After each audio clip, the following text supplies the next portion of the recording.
as the Earth turns on its axis away from the bright, warm center of our solar system towards the vastness of space. We reach a point called the Midnight Nexus. It is where transmissions from the dark void of our universe are most easily intercepted. These transmissions seem to be coming from different worlds, alternate realities, and even the past and the future. Dark secrets and otherworldly tales have been pieced together and are presented to you here. Welcome to the Midnight Nexus.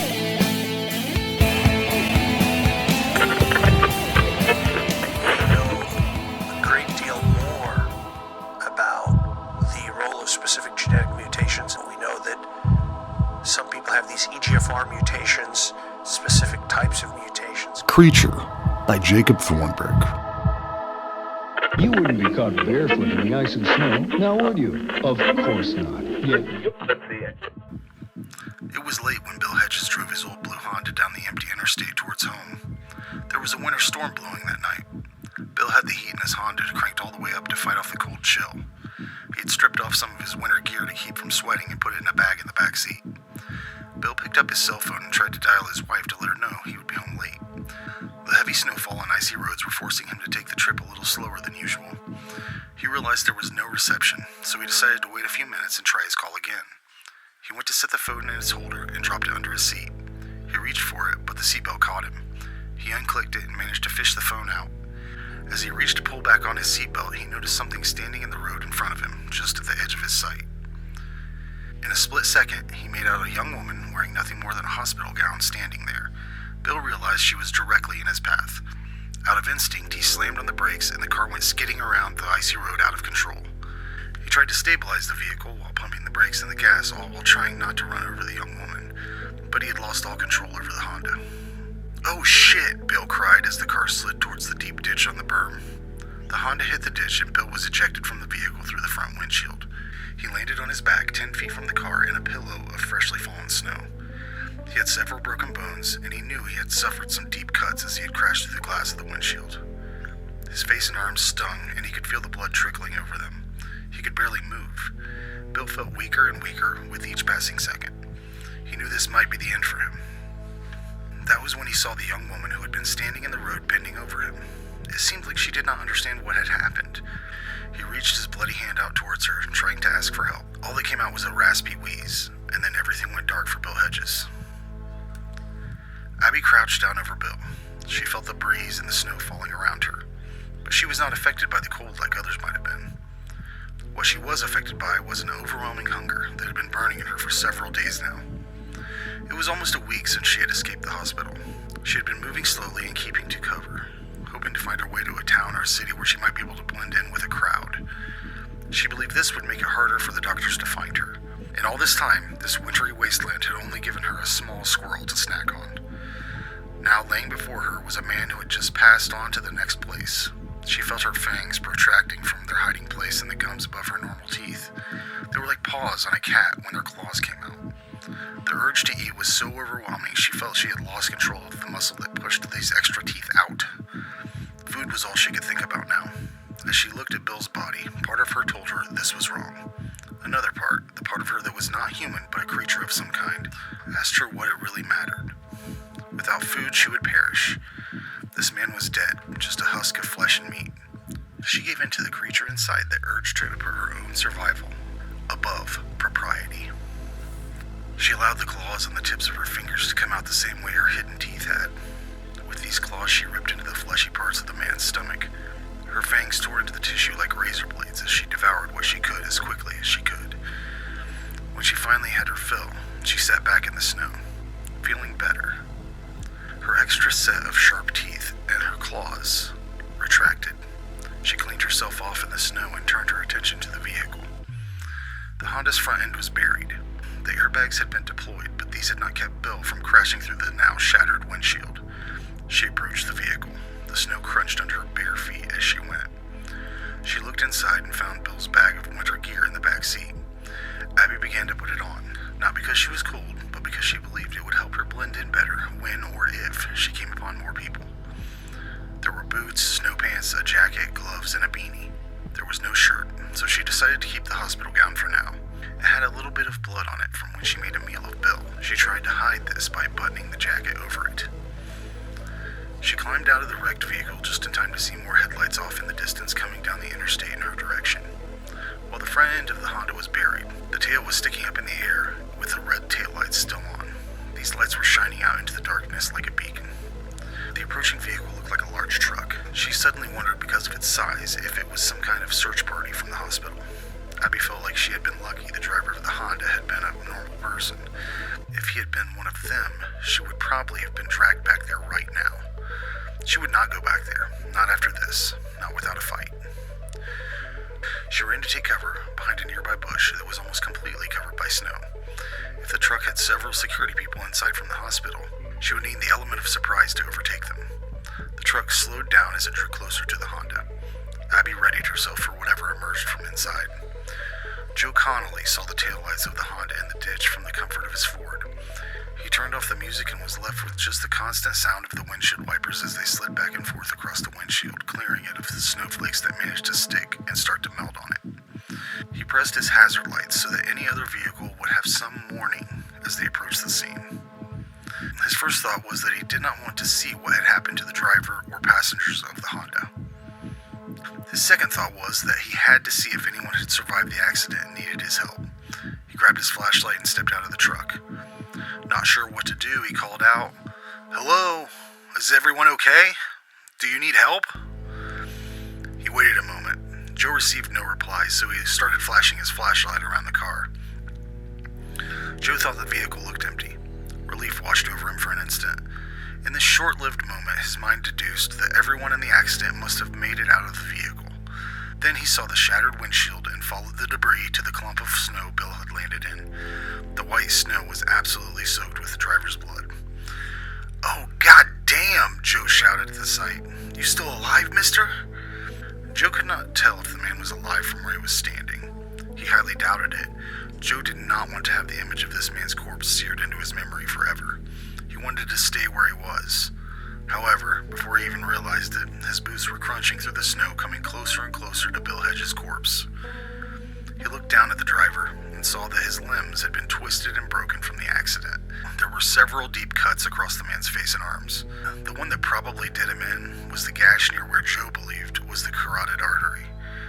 Worse still, it looked as if an animal had gotten to him. Bill's stomach was ripped up and some of his organs were spilled out onto the snow. Joe covered his mouth as he gagged at the sight. When he had gotten over this, he fished for his cell phone in his jacket pocket. He called 911 as quick as he could. He hit the call button, but his call was immediately dropped. He realized there must not be any reception in this area. "Of course," Joe shouted. Then he said, almost under his breath, "Fucking phones never work when you need them to." He decided there was nothing he could do for the guy here. He would have to head towards town and watch to see if he could get a better signal. Worst case, he would just drive to the nearest police station and report where he had found the body in the accident. He stuffed his phone back in his pocket and moved back towards the truck. That is when he heard something in the nearby brush. He turned just in time to see snow falling from the branches as if something had bumped into it. Abby did not believe this was one of the security people from the hospital looking for her. This pleased her, and she relaxed a little. Those people would have guns and syringes and uniforms with that all-too-familiar logo on them. She had decided to wait and see what happened. When Joe had turned to leave, she had been eager to keep an eye on the man. She stood up too quickly. She bumped the edge of the bush, knocking the snow free from the branches and giving away her position. She tried to hide again, but it was too late. Joe spun around and shined his light at her, hiding in surprise.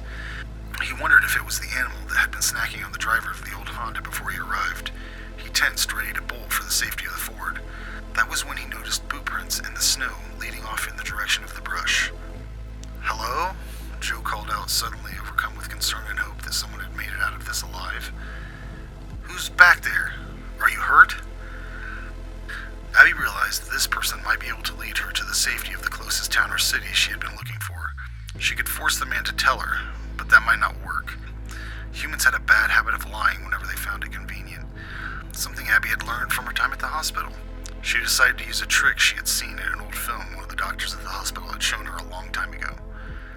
Abby called out from behind the bush. "Help! Help! It's my leg. I think I broke it in the crash." Joe rushed around the bush and saw Abby laying in the snow. Her right leg seemed to be injured, and she looked up at him with what seemed like a terrified expression on her face. Joe did not hesitate. He scooped the young girl up and carried her to the truck. He helped her inside and then climbed in the driver's seat.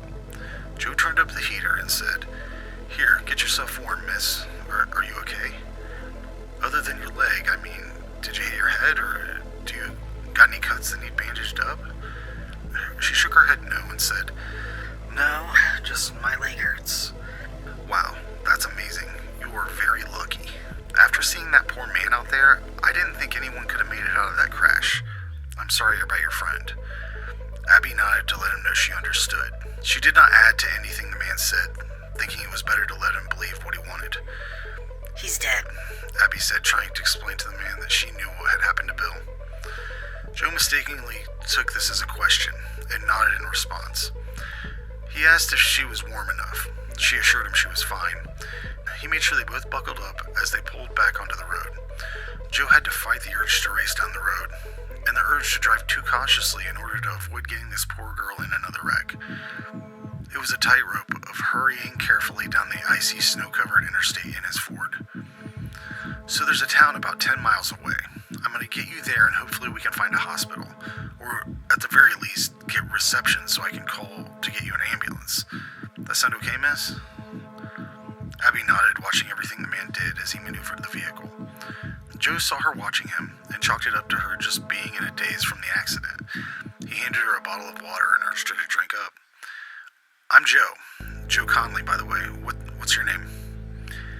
Abby. She replied, now looking out the window, feeling she had a good grasp on how to handle the vehicle if she had to do so later. "What's your friend's name?" Abby knew she could not tell this man that she didn't know the driver of the blue Honda's name, so she remembered the name of one of the doctors from the hospital and used that instead. Dr. Scott. She lied. Joe raised an eyebrow at this and glanced at her as he said, "Doctor? That would explain the medical gown you got on under that jacket, I guess.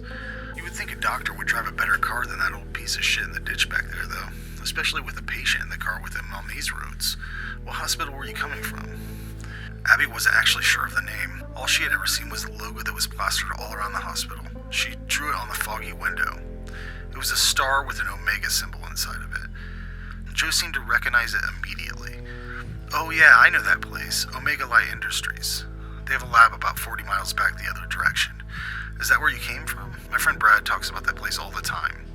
Brad's a bit of a conspiracy nut, mind you. He says they are performing all kinds of human testing and crap like that. Officially, I read they are working on cures for diseases and life extension treatments. What were you doing there, if you don't mind me asking?" Abby was not sure exactly what she should say.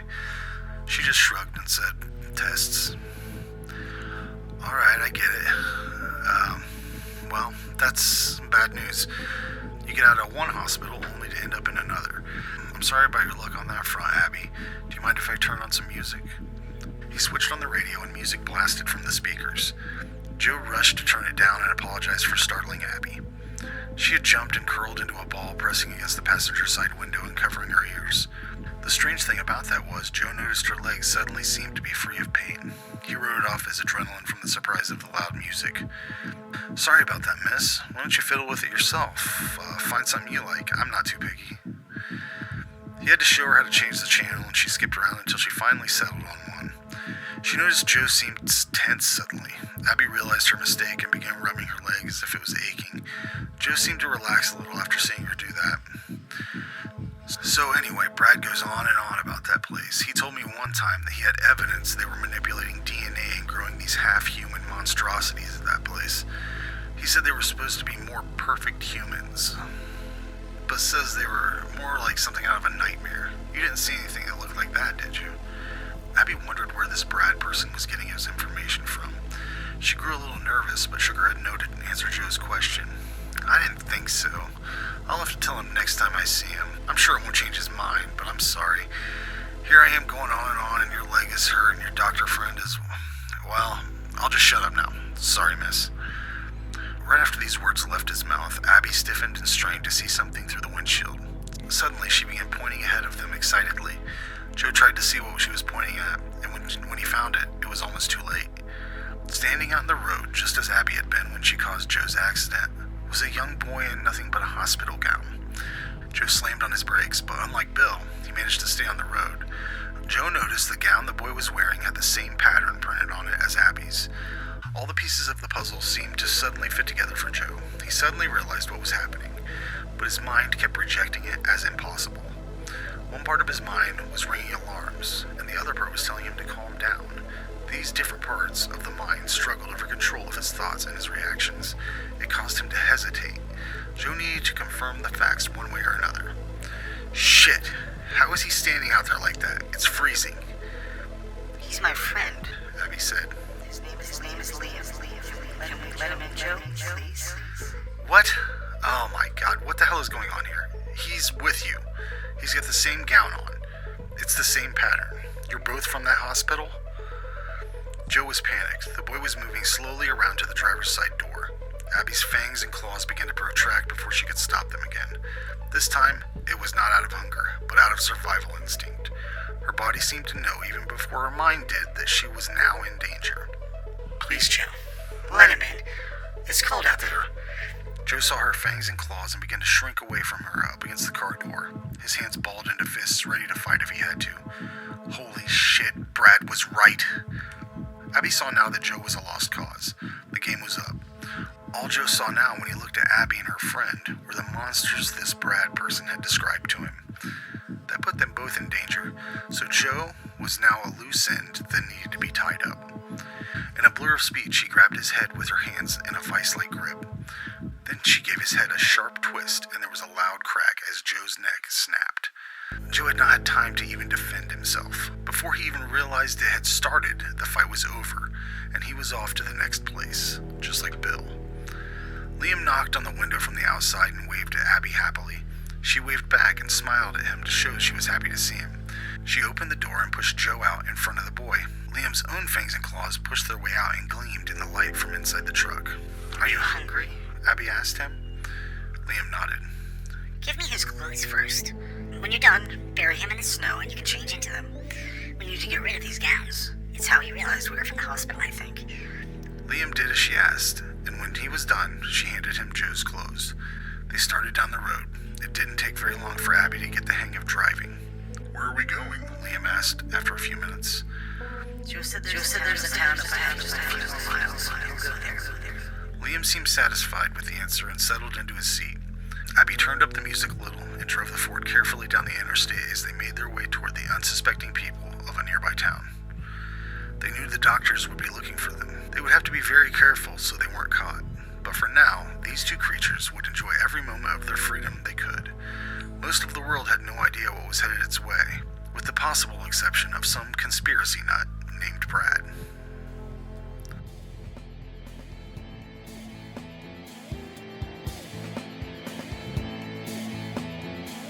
The Midnight Nexus, created by Jacob Thornburg and Randal Woten. This episode, Creature, written by Jacob Thornburg. Theme music by Jacob Thornburg. Additional music by Saturn Boy. Thank you for listening to CTO TV Podcasts. Subscribe now.